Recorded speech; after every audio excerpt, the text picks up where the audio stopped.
Hello friends, मैं हूं Prince और स्वागत करता हूं आपका मैग्नेट ब्रेन्स में। तो हम बेसिकली क्लास 10 में मैथमेटिक्स का अपना first chapter real numbers discuss कर रहे थे, जहां पे हम problems based on Euclid division lemma देख रहे थे। और उसमें भी हमारा जो एम्फेसिस, हमारा जो फोकस था वो किस पे था? तो सर वो प्रूफ वाले सवालों पे था, क्योंकि अब हम इतनी वैरायटी देख चुके हैं तो बड़ी आसानी से हम प्रूफ वाले सारे सवाल को बना सकते हैं। अब इस लेक्चर में मैं आपको कुछ होमवर्क देने वाला हूं यूक्लिड डिवीजन लेमा पे बेस्ड। तो ये सारे के सारे सवाल आपको ट्राई करने हैं, लेकिन हर सवाल का मैं आपको थीम, आपको हिंट बताता चलूंगा ताकि आपको सॉल्व करने में दिक्कत ना हो। अब यहां पे देखो, तो यहां पे इस सवाल पे जाने से पहले लास्ट के कुछ लेक्चर से एक इंपॉर्टेंट कमेंट उठा लेते हैं। तो जनार्दन का एक डाउट था, सर डाउट ये था कि आप हर बार m की वैल्यू अलग क्यों लेते हो। यानी कि ये पूछना ये चाह रहा है कि सर जैसे कि मुझे प्रूफ करना है कि प्रूफ करके दिखाओ कि एक सर्टेन चीज, एक सर्टेन सी चीज है क्वेश्चन में, वो मान लो कुछ 6m+1 के फॉर्म की है, ये मुझे प्रूफ करके दिखाओ। तो हम क्या ऑब्जर्व कर रहे थे कि जब हम चीजों को मानकर सॉल्व करते हैं तो मान लो मेरे पास ऐसा कुछ आ रहा है 6q² + q + 1 और +1, इस तरीके से कुछ आ रहा था। तो उसके बाद हम लिख देते थे कि सर इस पूरी चीज को मैं m बोल देता हूं और ये 6m+1 का फॉर्म है। फिर कहीं पे आगे जाके मैं देख रहा हूं कि मेरे पास कुछ इस तरीके से आ रहा है 3q² + 2q + 5 और +1। इसको भी हम आगे जाके कुछ 6m+1 का फॉर्म बोल देते थे। तो उनका यही डाउट है सर कि जब आपने इसको 6m+1 का फॉर्म बोला तो आपने यहां पे m को क्या बोल दिया? आपने यहां पे m को बोला q² + q + 1। और जब आपने यहां पे इसको 6m+1 का फॉर्म बोला सर, तो यहां पे आपने m किसको बोला? तो यहां पे आपने m 3q² + 2q + 5 को बोला। तो उनका यही डाउट है सर कि आप हर बार m की वैल्यू अलग क्यों ले रहे हैं। अच्छा डाउट है। अब ध्यान से देखो, यहां पे आप m को कैसे समझ रहे हो उस पर सारी कहानी डिपेंड करती है। m एक रिप्रेजेंटेशन का तरीका है। यानी कि सवाल मुझे यह कह रहा था कि आप प्रूफ करके दिखाओ कि आपका वो जो इंटीजर आएगा, वो जो पॉजिटिव इंटीजर आएगा, वो 6m+1 के फॉर्म का होगा। 6m+1 का फॉर्म बोलने का मतलब है सर कि उस इंटीजर को अगर मैं 6 से डिवाइड करूंगा तो मेरा रिमाइंडर 1 आएगा। यानी कि मुझे पता है जब मैं किसी भी फॉर्मेट की बात करता हूं तो उस फॉर्मेट में ये जो m है ये क्या रिप्रेजेंट करता है। सभी स्टूडेंट्स का जवाब आना चाहिए कि कभी भी हम किसी भी चीज को प्रूफ करने के लिए एक फॉर्मेट लेते हैं तो उस फॉर्मेट में ये m जो होता है या q जो होता है वो क्या रिप्रेजेंट करता है सर? एक पॉजिटिव इंटीजर रिप्रेजेंट करता है। यानी ये m और कुछ नहीं, एक सिंपल सा पॉजिटिव इंटीजर का रिप्रेजेंटेशन है। तो कुल मिला के जब भी हम कुछ प्रूफ करते हैं तो हमें दिखाना पड़ता है कि वो 6 इंटू कोई पॉजिटिव इंटीजर +1 का फॉर्म है। अब मेरी बात ध्यान से सुनना, जैसे मान लो तुम इस पॉइंट पे हो, अब इस पॉइंट पे ये चीज कैसे आई होगी? मान लो तुमने कुछ x को माना होगा 2q + 1 टाइप का मान लो, तो यहां पे ये q क्या होता है? अगेन एक पॉजिटिव इंटीजर होता है। मेरी बात को ध्यान से सुनना कि शुरुआत में आपने कुछ x माना और अकॉर्डिंग टू क्वेश्चन आप आगे बढ़े, तो मान लो आप इस तरीके से इस स्टेप पे आके रुके।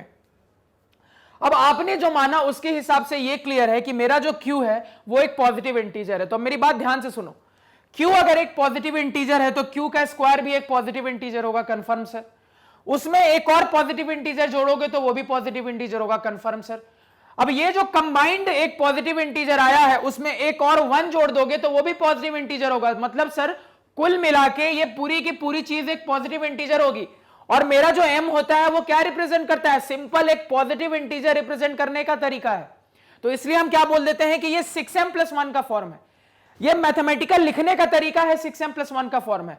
अगर मैं आपसे कहूं कि नॉर्मल अगर किसी को समझाना है आपको तो उसको क्या कहोगे? उसको तुम ये कहोगे कि यहां से क्लियरली प्रूव हो रहा है कि ये जो मेरा फॉर्मेट है ये 6 इंटू पॉजिटिव इंटीजर +1 का फॉर्मेट है। और ये 6m+1 भी क्या था? 6 इंटू पॉजिटिव इंटीजर +1 का फॉर्मेट था। तो मैथमेटिकली इस चीज को शो करने के लिए हम क्या बोल देते हैं कि सर यही चीज मेरी क्या है? 6m+1 का फॉर्मेट है, जहां पे इस कंडीशन के हिसाब से मेरा जो m है वो इसको रिप्रेजेंट कर रहा है।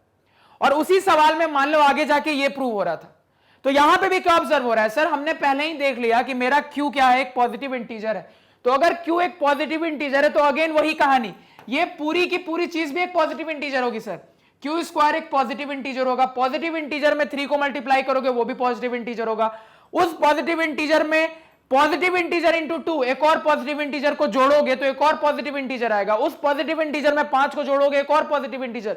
कुल मिला के आपको जो ये फॉर्म चाहिए 6 इंटू पॉजिटिव इंटीजर +1 का, वो आता हुआ दिख तो रहा है सर, 6 इंटू पॉजिटिव इंटीजर +1।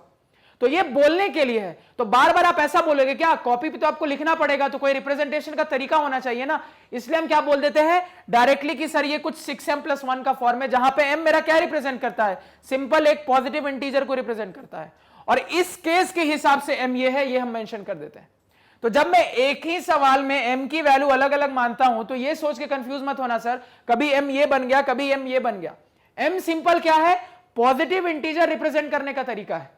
यानी अगर मुझे कभी भी कहना रहता है कि अंदर वाली चीज कोई पॉजिटिव इंटीजर है, तो वहां पे कोई हम m या तो वहां पे कोई q या वहां पे कोई a, कोई भी वेरिएबल का इस्तेमाल कर देते हैं, और बस क्या करते हैं उसके बाद स्पेसिफाई कर देते हैं कि मैंने जब इसको 6m+1 बोला तो आपने कैसे बोला, तो आपने कंपेयर किया ना।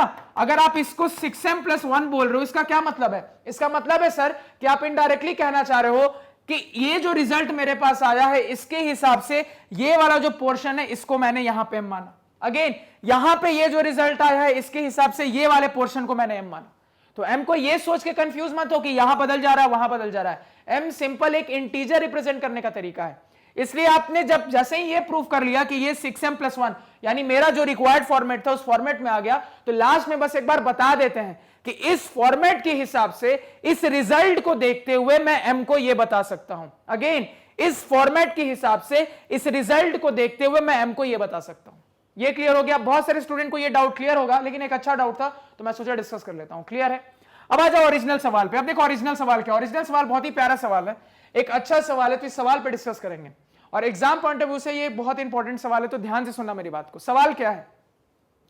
सवाल कह रहा है कि a and b are two odd positive integers such that a greater than b, यानी सवाल ने कह दिया कि a और b क्या है, दो odd positive इंटीजर है। a और b क्या है, दो odd positive इंटीजर है। और आगे क्या कह रहा है सवाल, अब ध्यान से सुनना, such that a greater than b। अब सवाल एक और बात बोल रहा है कि आपका a b से बड़ा है, तब क्या प्रूव करके दिखाओ कि one of the two numbers between this and this is odd and other is even. अब देखो सवाल क्या कह रहा है प्रूव करने के लिए।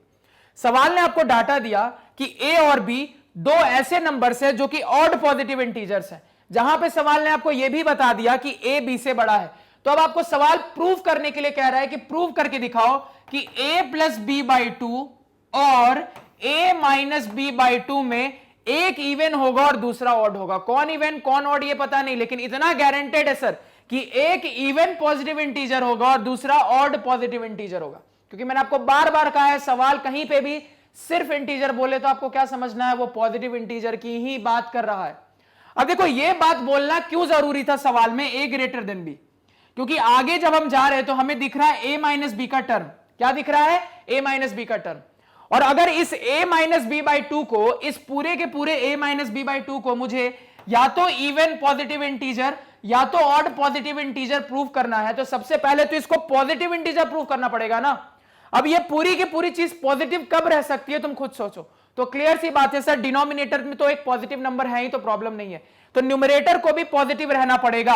न्यूमरेटर क्या है? a-b, इसको भी पॉजिटिव। पॉजिटिव का क्या मतलब है? ग्रेटर देन 0 रहना पड़ेगा। तो यहां से ये वाला रिजल्ट आ रहा है, मतलब सर b को उस तरफ भेज दूंगा मैं, तो a ग्रेटर देन b होना जरूरी है। क्योंकि ऑब्वियस सी बात है सर, अगर a b से छोटा होने लगेगा तो ये नेगेटिव आने लगेगी वैल्यू, और नेगेटिव बाई पॉजिटिव इंटीजर एक नेगेटिव इंटीजर आ जाएगा। लेकिन इस चैप्टर में कहीं हमने नेगेटिव इंटीजर की बात नहीं की, हर बार पॉजिटिव इंटीजर की बात की। तो हर सवाल की बारीकियों को समझा करो कि सवाल ने ये क्यों लिखा, क्योंकि यहां से समझ के चलोगे ना तो जब हायर क्लास में मैथ्स पढ़ोगे तो प्रॉब्लम नहीं होगी। ये बात बहुत इंपॉर्टेंट है जो मैं आपको बता रहा हूं। तो a ग्रेटर देन b, यहां से मुझे देख के समझ में आ गया कि मुझे आगे एक ऐसी चीज प्रूव करनी है जिसमें एक नेगेटिव वाला टर्म आ रहा है। तो अगर जब तक मैं ये नहीं बताऊंगा ना कि a ग्रेटर देन b है, तब तक मेरे रिजल्ट में एरर आ सकता है। ये चीज इंपॉर्टेंट है समझना। ये क्लियर हुआ किसी को? इसमें किसी को कोई डाउट कोई समस्या नहीं होनी चाहिए। अब मेरी बात फिर से ध्यान से सुनो। तो सवाल ये उठता है सर इसको प्रूव कैसे करें। अब मेरी बात को ध्यान से फिर से सुनो। मतलब सर मुझे साबित करना है कि इन दोनों में से एक, यानी a+b/2 और a-b/2 में एक इवन पॉजिटिव इंटीजर होगा और एक ऑड पॉजिटिव इंटीजर होगा। कब? अगर a और b मेरे ऑड पॉजिटिव इंटीजर है, जहां पे a b से बड़ा है, तब। अब सवाल है कैसे प्रूव करेंगे। तो मुझे क्लियरली देख के समझ में आ रहा है कि सवाल ने a और b को ऑड पॉजिटिव इंटीजर बोला है। अब ऑड पॉजिटिव इंटीजर को रिप्रेजेंट करने का हम कई सारे तरीके जानते हैं। क्या क्या जानते हैं सर तरीका? एक तरीका तो ये जानते हैं कि सर हम उसको 2q+1 के फॉर्मेट में रिप्रेजेंट कर दें। क्लैरिटी? क्योंकि हमें पता है सर ये फॉर्मेट एक ऑड पॉजिटिव इंटीजर को रिप्रेजेंट करता है। एक तरीका हम क्या जानते हैं सर, मैं इसको या तो 4q+1 या तो 4q+3 से रिप्रेजेंट करूं, क्योंकि मुझे पता है सर कि मैं किसी भी ऑड पॉजिटिव इंटीजर को या तो 2q+1 से या तो 4q+1 या तो 4q+3 से रिप्रेजेंट कर सकता हूं। अब सवाल यह उठता है कि मेरा काम ये मानने से होगा या मेरा काम ये मानने से होगा या मेरे काम दोनों मानने से हो जाएगा। तो नॉर्मली कैसे सोचूंगा, तो नॉर्मली मैं ऐसे सोचूंगा कि मैं अपने ऑड पॉजिटिव इंटीजर को 2q+1 का फॉर्मेट मानूं। नॉर्मली आप कैसे सोचोगे, ऐसे ही सोचोगे सर कि मैं अपने इंटीजर को 2q+1 का फॉर्मेट मानूं। क्यों सर, क्योंकि यह मानने का फायदा यह है कि यह सिर्फ एक केस बनाता है। तो चूंकि यह सिर्फ एक केस बनाता है तो अगर इसकी मदद से चीजें प्रूव हो गई तो हमारा प्रूफ छोटा रहेगा। लेकिन यहीं पे अगर इससे प्रूव नहीं हो पाया तो मुझे ये दो अलग अलग केसेस पे फिर से सोचना पड़ेगा, यानी प्रूफ थोड़ा सा लंबा जा सकता है। अब सवाल ये उठता है कि काम कैसे होगा, तो एक एक करके चेक करते हैं। तो इसको चेक करने के बाद लास्ट में मैं आपको बताऊंगा कि दिमाग में इस चीज को कैसे वेरीफाई करेंगे कि ये लेना था कि ये लेना था। पहले एक एक करके चेक करते हैं। अब मान लो मैं अपने ऑड पॉजिटिव इंटीजर का फॉर्मेट 2q+1 बोल रहा हूं। मैं आपको क्यों कह रहा हूं ऑड इंटीजर का फॉर्मेट, क्योंकि मेरा जो ऑड इंटीजर होता है वो इसी टाइप का दिखने वाला है, 2q+1, यानी 2 इंटू इंटीजर प्लस 1 का फॉर्मेट मेरा ऑड पॉजिटिव इंटीजर को रिप्रेजेंट करता है, ये मुझे पता है। अब देखो यहां पे सवाल ने दो अलग अलग a और b ऑड पॉजिटिव इंटीजर मानने को कहा है, यानी आप a और b जो भी मानोगे उसको अलग अलग मानना आपको जरूरी है। क्यों, सवाल ने क्लियरली कह दिया यहां पे if a and b are two odd positive integers and a greater than b, तो इसका कहने का मतलब है कि आपका a और b अलग अलग है। ऑब्वियस सी बात है, अगर वो कह रहा है a ग्रेटर देन b मतलब क्या है, a b से बड़ा है, मतलब क्या है सर, दोनों अलग अलग इंटीजर को रिप्रेजेंट कर रहा है। यह समझना जरूरी है, दोनों ही ऑड पॉजिटिव इंटीजर को ही रिप्रेजेंट करेगा लेकिन अलग अलग करेगा। अब बहुत इंटरेस्टिंग चीज है, ध्यान से सुनो।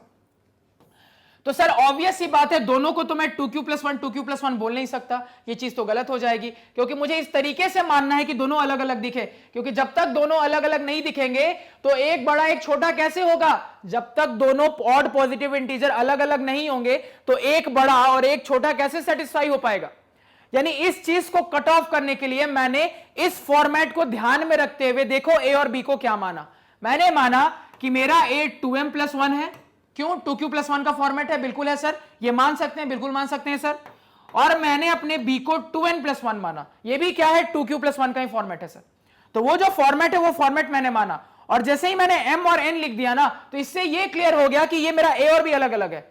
अब देखो यहां पे बस इतना बोल देने से ये काफी नहीं है कि आपका a और b अलग अलग है, तो यहां पे अब आपको कुछ चीजें लिखनी पड़ेंगी ये साबित करने के लिए कि a और b अलग अलग है। पहली चीज तो ये जो ध्यान से सुनो, क्या, where m and n are different positive integers, तो ये लिख देने से जैसे ही आपने ये लिख दिया कि m और n डिफरेंट पॉजिटिव इंटीजर को रिप्रेजेंट करता है तो इतना जरूर क्लियर हो जाएगा कि कभी भी a और b सेम नहीं होंगे, क्योंकि हर बार m और n कोई डिफरेंट पॉजिटिव इंटीजर है। तो हर बार अगर आप m और n की कोई अलग अलग वैल्यू डालोगे तो आपकी a की वैल्यू और b की वैल्यू अलग अलग ही आनी है। लेकिन इससे भी यह साबित नहीं हुआ कि a ग्रेटर देन b है, क्योंकि आपने यह साबित कर दिया कि a और b सेम नहीं है। तो अगर a और b सेम नहीं है तो a भी बड़ा हो सकता है और b भी बड़ा हो सकता है। अब सवाल यह उठता है कि कैसे साबित करें कि a बड़ा है, क्योंकि मान तो हमने लिया। अब देखो यहां पे चीज इंटरेस्टिंग है कि प्रैक्टिस से मुझे इसको देख के समझ में आ रहा है कि अगर मैं यहां पे कह दूं and m greater than n, अगर मैं यहां पे कह दूं कि m ग्रेटर देन n तो मैं ऑटोमेटिकली प्रूव कर दूंगा कि मेरा a ग्रेटर देन b है। लेकिन आप अभी इस चीज को जज नहीं कर सकते, तो आप कैसे प्रूव करोगे सर? तो जैसे ही मैंने इस a और b को माना तो इतना जरूर क्लियर हो गया सर कि a और b अलग अलग है। अब सवाल यह है कि मुझे a और b अलग तो करना है, इस तरीके से करना है कि a बड़ा रहे b हमेशा छोटा रहे। अब देखो क्या करूंगा मैं, तो सर a b से बड़ा होना चाहिए। इसको यहां पे देखो सर, एक इनइक्वालिटी दिखा रहा हूं, सीखो सर, a b से बड़ा होना चाहिए। a को आपने क्या माना था सर, 2m+1, b को क्या माना है सर आपने, 2n+1, यानी कि सर ये इससे बड़ा होना चाहिए। अब देखो 1 1 दोनों साइड है, कैंसिल हो जाएंगे, कोई दिक्कत नहीं है। आपके पास आ जाएगा 2m must be greater than 2n। अब फिर से क्या दिख रहा है, 2 और 2 कैंसिल होके कट जाएंगे, तो यहां से क्या रिजल्ट आ गया कि a को b से बड़ा होने के लिए m को n से बड़ा होना पड़ेगा। ये चीज मुझे देख के ही सीधे पता लग रही थी, लेकिन अभी आपको नहीं जज होगा, तो आपको इसके लिए हल्की इनइक्वालिटी की प्रैक्टिस की जरूरत है।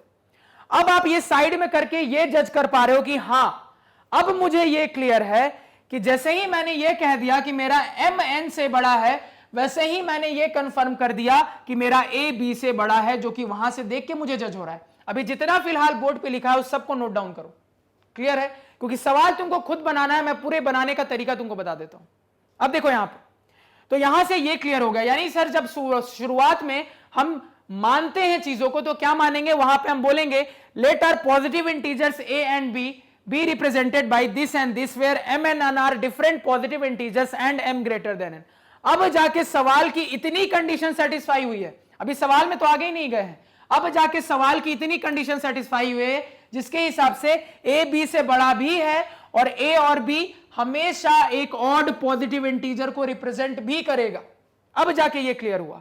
अब सवाल पे देखो और सोचो और ध्यान से मेरी बात को सुनना। यानी सवाल अब कह रहा है कि इसके हिसाब से सर आपका एक a plus B by two का टर्म है मेरे पास, एक a minus B by two का टर्म है। तो सवाल यह कह रहा है कि प्रूव करके दिखाओ कि अगर ऐसा होगा तब इन दोनों में एक ऑड पॉजिटिव इंटीजर को रिप्रेजेंट करेगा और एक इवन पॉजिटिव इंटीजर को रिप्रेजेंट करेगा। क्योंकि मैंने आपको बार बार कहा है कि अगर वो सिंपल इंटीजर बोल रहा है मतलब वो हमेशा पॉजिटिव इंटीजर की ही बात कर रहा है। अब एक बार चेक करते हैं, अब जो चीज मैंने आपको बोली वो यहां पे चेक करते हैं एक एक करके, तो ध्यान से मेरी बात सुनते जाना। अब यहां पे अपना हम चेक करना स्टार्ट करते हैं। तो जब हम यहां पे अपना चेक करना स्टार्ट करेंगे तो देखो क्या ऑब्जर्व करेंगे, बहुत ध्यान से सुनना मेरी बात को। तो a plus B by two को पहले देखते हैं, a plus B by two को पहले देखते हैं। तो आपने a को क्या माना sir 2m plus one, plus आपने b को क्या माना sir 2n plus one divided by two. अब जैसे ही हम कर रहे हैं तो मुझे अब क्या दिख रहा है सर, इसको मैं लिख सकता हूं 2m plus 2n 1 plus 1 plus 2 divided by 2। तो क्लियर दिख रहा है सर हर टर्म में 2 कॉमन है, तो अगर 2 कॉमन निकाल लूंगा तो मेरे पास आ जाएगा m plus n plus 1 divided by 2 और 2 से 2 कैंसिल हो जाएगा। तो 2 से 2 अगर कैंसिल हो गया तो मेरे पास यहां से निकल के आ रहा है a plus B by two की वैल्यू कितनी निकल के आई यहां से सर, तो ये निकल के आई m प्लस n प्लस 1।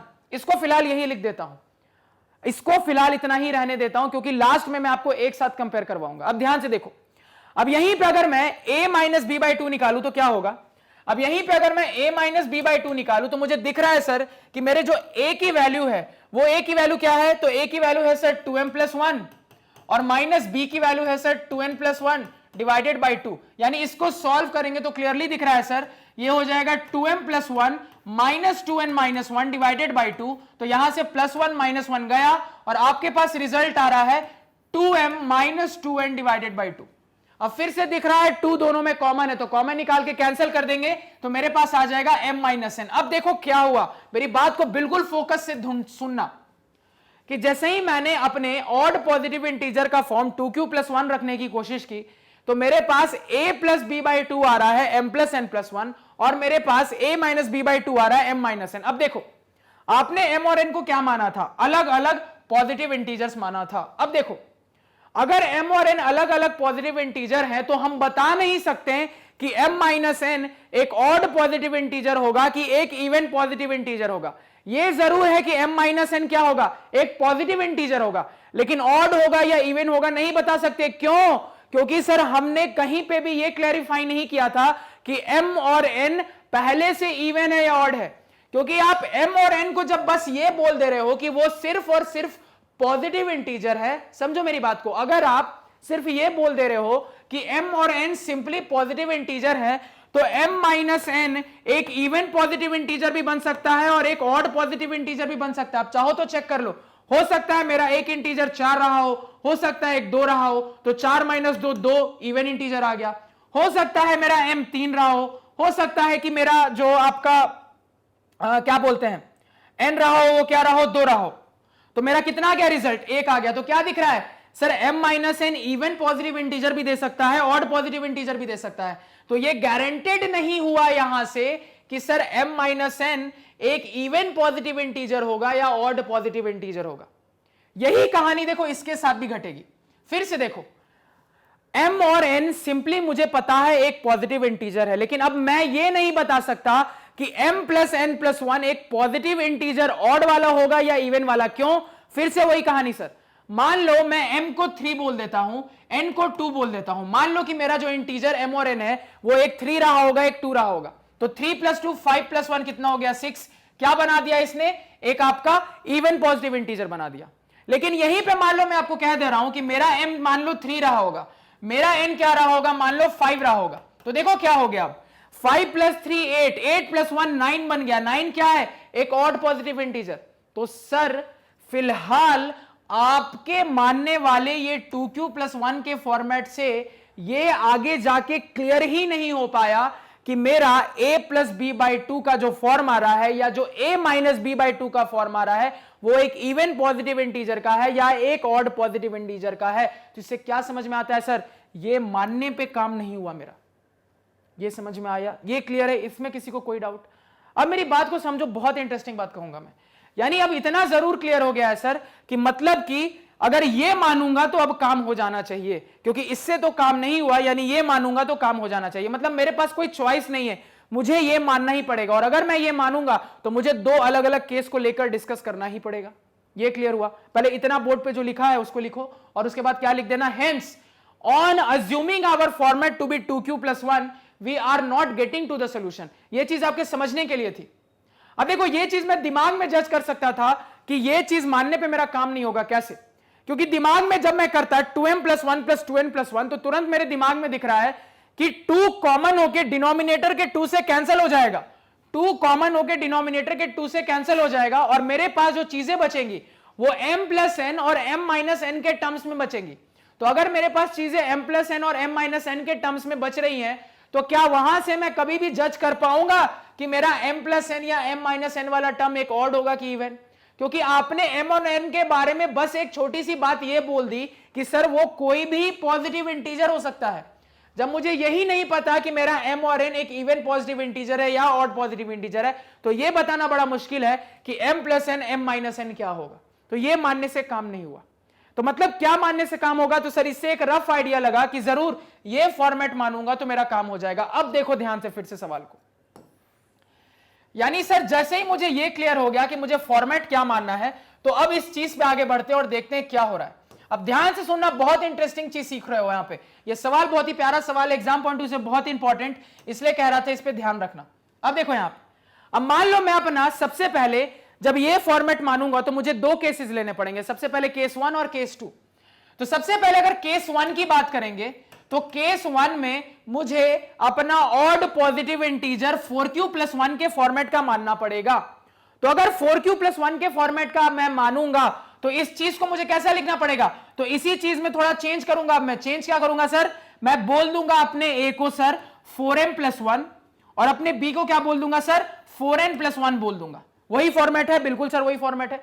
तो मैंने अपने a और b को ये लिख दिया, बाकी ये कहानी वही रहने वाली है, क्योंकि मुझे पता है सर मैं इस तरह का कोई भी फॉर्मेट बोलता हूं तो वहां पे जो मेरा m या q होता है वो किसी भी पॉजिटिव इंटीजर को रिप्रेजेंट कर सकता है। तो अगेन ये किसी भी पॉजिटिव इंटीजर को रिप्रेजेंट करेगा जहां पे m और n क्या है, डिफरेंट पॉजिटिव इंटीजर होंगे।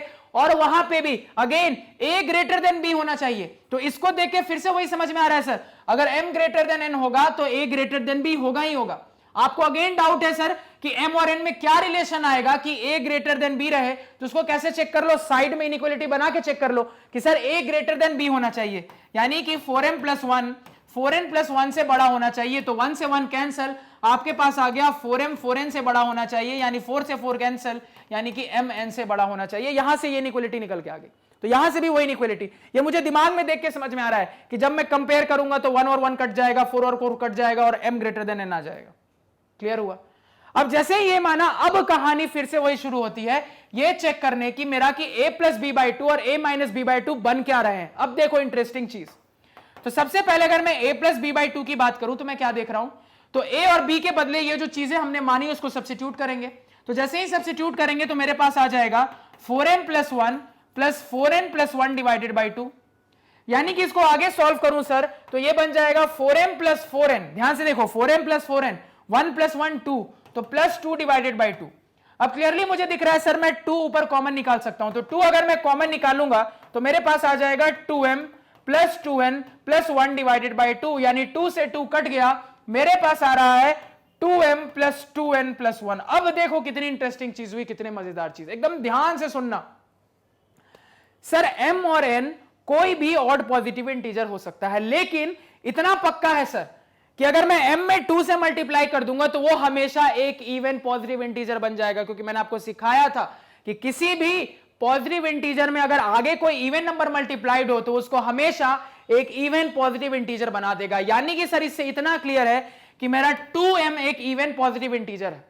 अगेन यहां से सर यह भी क्लियर है कि मेरा 2n भी एक इवन पॉजिटिव इंटीजर है। तो एक इवन पॉजिटिव इंटीजर में अगर आप एक इवन पॉजिटिव इंटीजर को जोड़ोगे तो कभी भी ऑड पॉजिटिव इंटीजर नहीं आ सकता, हमेशा इवन आएगा। आप एक इवन नंबर में कोई दूसरा इवन नंबर जोड़ोगे तो कभी भी ऑड नंबर आएगा क्या? कभी नहीं आएगा सर। तो सर अब इतना कंफर्म हो गया कि ये जो पूरा 2m + 2n है ये भी एक इवन पॉजिटिव इंटीजर है। अब फिर से मेरी बात को समझो। तो आपने अब फाइनली क्या किया, आपके पास जो इवन पॉजिटिव इंटीजर आ रहा है उसमें अब आप 1 को ऐड कर रहे हो। आपके पास जो इवन पॉजिटिव इंटीजर आ रहा है उसमें आप 1 को ऐड करो। तो कभी भी एक इवन पॉजिटिव इंटीजर में 1 को ऐड करोगे तो हमेशा रिजल्ट एक ऑड पॉजिटिव इंटीजर रहेगा। ये मैंने आपको पहले भी बताया है। अब चाहो तो चेक कर लो, 6 + 1 7 ऑड, 8 + 1 9 ऑड, 11 + 1 12, सॉरी 10 + 1 11 ऑड। तो क्या देख रहे हो, कभी भी मैं एक इवन पॉजिटिव इंटीजर में 1 को ऐड करूंगा सर तो हमेशा और हमेशा एक ऑड पॉजिटिव इंटीजर ही आना है। तो यहां से ये प्रूव होता है कि मेरा कोई एक फॉर्म, यानी यहां पे according to this a + b/2 क्या प्रूव हो गया सर कि ये हमेशा एक ऑड पॉजिटिव इंटीजर को रिप्रेजेंट कर रहा है। यानी यहां से सर मेरा आधी चीज प्रूव हो गई, क्योंकि सवाल ने कहा था कि आप प्रूव करके दिखाओ कि कभी भी ऐसा होगा तो दोनों में से कोई एक, पता नहीं कौन, लेकिन कोई एक हमेशा एक इवन पॉजिटिव इंटीजर को और दूसरा एक ऑड पॉजिटिव इंटीजर को रिप्रेजेंट करेगा।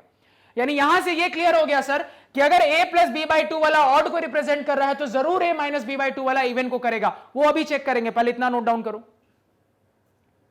अब कहां पे आ जाएंगे, a - b/2 पे। अब देखो यहां पे, अब जैसे यहां पे मैं a - b/2 की बात करूंगा तो यहां पे फिर से क्या, a और b की वैल्यू सब्स्टिट्यूट कर दो जो मानी है। तो ये हो जाएगा 4m + 1 - 4n + 1 डिवाइडेड बाई 2। यानी इसको फर्दर सॉल्व करूं तो 4m + 1 - 4n - 1 डिवाइडेड बाई 2, तो +1 से -1 गया, आपके पास आ रहा है 4m - 4n/2। अगेन मुझे क्या दिख रहा है, 2 कॉमन होता हुआ दिख रहा है। तो मैंने क्या किया, 2 कॉमन निकाल लिया, तो मेरे पास आ गया 2m - 2n डिवाइडेड बाई 2। तो 2 से 2 गया, मेरे पास फाइनल रिजल्ट आ रहा है 2m - 2n। अब देखो क्या हुआ, अगेन सर m और n कोई भी पॉजिटिव इंटीजर है, लेकिन इतना गारंटेड है कि अगर उस पॉजिटिव इंटीजर में मैं कोई इवन इंटीजर मल्टीप्लाई कर दूंगा तो वो हमेशा एक इवन इंटीजर होगा। अब मेरी बात को ध्यान से सुनना। तो अगर मैं चाहूं तो इस चीज को ओवरऑल ऐसा लिख सकता हूं, 2 × m - n। अब मेरी बात को ध्यान से सुनो, m एक पॉजिटिव इंटीजर, n एक पॉजिटिव इंटीजर, और आपने पहले ही मान लिया है कि m > n है। तो अगर m > n है तो इतना पक्का है सर m n से बड़ा है, तो m - n कोई पॉजिटिव इंटीजर ही होगा। इवन होगा कि ऑड होगा ये नहीं पता, लेकिन सर इतना पक्का है कि अगर m n से बड़ा है, यानी आप बड़े में छोटे को घटा रहे हो, तो आपको हमेशा एक पॉजिटिव इंटीजर ही देगा। लेकिन आपके पास जो पॉजिटिव इंटीजर आया घटाने के बाद, उसमें अगर तुम 2 से मल्टीप्लाई करोगे तो चाहे वो पॉजिटिव रहा हो, चाहे वो आपका क्या रहा हो, आपका चाहे वो इवन रहा हो, चाहे वो ऑड रहा हो, रिजल्ट हमेशा एक इवन पॉजिटिव इंटीजर का आएगा। तो यहां से ये कंफर्म हो गया सर कि m - n कोई पॉजिटिव इंटीजर होगा, ऑड होगा कि इवन होगा ये नहीं पता, लेकिन उस पॉजिटिव इंटीजर में अगर आप 2 को मल्टीप्लाई कर दोगे तो ये गारंटेड है कि वो हमेशा एक इवन पॉजिटिव इंटीजर होगा। तो यहां से वो बात प्रूव हो गई। आपने क्या जज किया, तो आपने देखा कि जैसे ही आपने 4q + 1 का फर्स्ट केस लिया तो यहां पे आपका a + b/2 आपका ऑड पॉजिटिव इंटीजर साबित हो रहा है और a - b/2 आपका इवन पॉजिटिव इंटीजर साबित हो रहा है। ये क्लियर हुआ, इसको पहले नोट डाउन करो। यानी यही पूरी कहानी आपको किसके लिए दोहरानी पड़ेगी, अब 4q + 3 के लिए दोहरानी पड़ेगी। यानी यही पूरी कहानी अब आपको किसके लिए लिखनी पड़ेगी, 4q + 3 के लिए लिखनी पड़ेगी। तो वहां पे भी यही ऑब्जर्व करोगे जो यहां पे हो रहा था, यानी कि सर 4m + 3 का फॉर्मेट अब मुझे देखना पड़ेगा। यानी कि इसको मैं 4m + 3 बोल दूंगा, इसको भी मैं 4m + 3 बोल दूंगा। तो 4m + 3 4n + 3 का फॉर्मेट, बाकी पूरी कहानी वही रहनी है जहां पे m and n are different positive integers and m > n, क्योंकि मुझे a > b वाली बात को दिमाग में रखना है, क्योंकि है बहुत छोटी सी चीज, इसको ध्यान में रखना जरूरी है। फिर से वही कहानी, अगर सर a + b/2 करूंगा तो क्या हो जाएगा, तो a + b/2 करो तो 4m + 3 + 4n + 3 डिवाइडेड बाई 2। यानी यहां से दिख रहा है sir 4m plus 4n plus 3 6 divided by 2, तो 2 को मैं कॉमन निकाल सकता हूं, तो मेरे पास आ जाएगा 2m plus 2n plus 3 divided by 2, तो 2 से 2 कैंसिल, ये मेरे पास आ गया। अब देखो अगेन वही कहानी, m कोई भी इंटीजर हो सकता है पॉजिटिव, n कोई भी इंटीजर हो सकता है पॉजिटिव, लेकिन इतना गारंटेड है सर, किसी पॉजिटिव इंटीजर में अगर आप 2 से मल्टीप्लाई करोगे तो हमेशा एक इवन पॉजिटिव इंटीजर देगा, तो ये भी एक इवन पॉजिटिव इंटीजर, ये भी एक इवन पॉजिटिव इंटीजर, तो 2 इवन पॉजिटिव इंटीजर का सम अगेन एक इवन पॉजिटिव इंटीजर।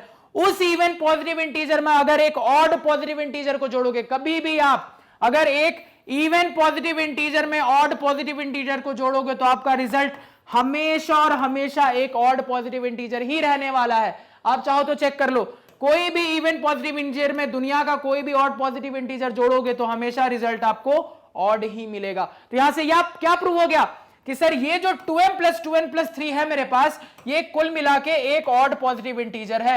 यानी जैसे ही मैंने सेकंड केस माना तो उसके हिसाब से मेरा ये जो a प्लस बी बाई 2 का फॉर्म है, ये एक ऑड पॉजिटिव इंटीजर प्रूव हो रहा है। तो यहां से एक हिंट मिलता है सर, दिमाग में ही मेरे को समझ में आ रहा है, यानी अगर मैं a माइनस बी बाई 2 लूंगा तो वो जरूर इवन प्रूव हो जाएगा। बिल्कुल हो जाएगा। क्यों हो जाएगा? फिर से देखो वही कहानी होगी, ध्यान से सुनो। a माइनस बी करूंगा, 3 और 3 कट जाएगा, आपके पास न्यूमरेटर में आ जाएगा 4m माइनस 4n। तो आप 4m माइनस 4m में 4 को कॉमन लोगे तो आपके पास आ जाएगा m माइनस n, और डिनोमिनेटर में आपके पास क्या है? 2 है, a माइनस बी बाई 2। तो इस 2 से ये 2 कैंसिल होगा, आपके पास आ जाएगा 2 इंटू m माइनस n। फिर से वही कहानी सर, एक पॉजिटिव इंटीजर एक दूसरा पॉजिटिव इंटीजर, जहां पे ये वाला पॉजिटिव इंटीजर इससे बड़ा है, तो इतना कंफर्म है सर m माइनस n भी एक पॉजिटिव इंटीजर होगा। इवन या ऑड ये पता नहीं, लेकिन पॉजिटिव इंटीजर होगा। कुछ भी हो, इवन हो या ऑड हो, फर्क नहीं पड़ता, उसको अगर मैं 2 से मल्टीप्लाई करूंगा तो फाइनली मुझे एक इवन पॉजिटिव इंटीजर मिलना ही है। तो अगेन सेकंड केस को लेने पर भी साबित होता है कि मेरा एक क्या है? ऑड पॉजिटिव इंटीजर बनेगा और दूसरा इवन पॉजिटिव इंटीजर बनेगा। ये थी सवाल की खासियत। देखा सवाल में कितना कुछ छिपा था। तो ये कब सोच पाओगे? अगर आपने ये सारे के सारे सवाल जो मैंने आपको करवाए वो अगर आपने ढंग से सुने हैं, तभी आप इस बात को सोच पाओगे और इस बात को समझ पाओगे कि सवाल में हुआ क्या। तो सवाल में मैंने आपको एक तरीके से सब कुछ बता दिया, बस आप इसको अच्छे से कॉपी पे लिखना है, और लिखने का तरीका आप बहुत ही तरीके से जानते हो। तो ये अब आपको होमवर्क रहा, इसी बहाने यहां की बताई हुई चीज आपकी प्रैक्टिस में चली जाएगी। तो इस सवाल को ट्राई करना, बार बार रिपीट कर रहा हूं, एग्जाम पॉइंट ऑफ व्यू से इंपॉर्टेंट सवाल है। क्लियर है? तो आई होप इस लेक्चर में आपको जो भी चीजें समझाई वो आपको समझ में आई, क्योंकि अब मैं इसमें आगे फर्दर कंटिन्यू नहीं करना चाहता, क्योंकि लेक्चर नहीं तो बहुत ज्यादा लेंदी हो जाएगा। तो नेक्स्ट लेक्चर में जो बचे हुए हमारे होमवर्क के सवाल है ना, उनको भी एक एक करके डिस्कस करेंगे। तो आज के पढ़ाए हुए नोट्स आप हमारी ऑफिशियल वेबसाइट magnetbase.com से डाउनलोड कर सकते हैं, जिसका लिंक वीडियो के डिस्क्रिप्शन में है। magnetbase.com पे आपको क्लास 4 से लेकर 12 तक सारे सब्जेक्ट्स और कोर्सेज मिल जाते हैं, वो भी सिस्टमैटिक ऑर्डर में अरेंज्ड। Thank you.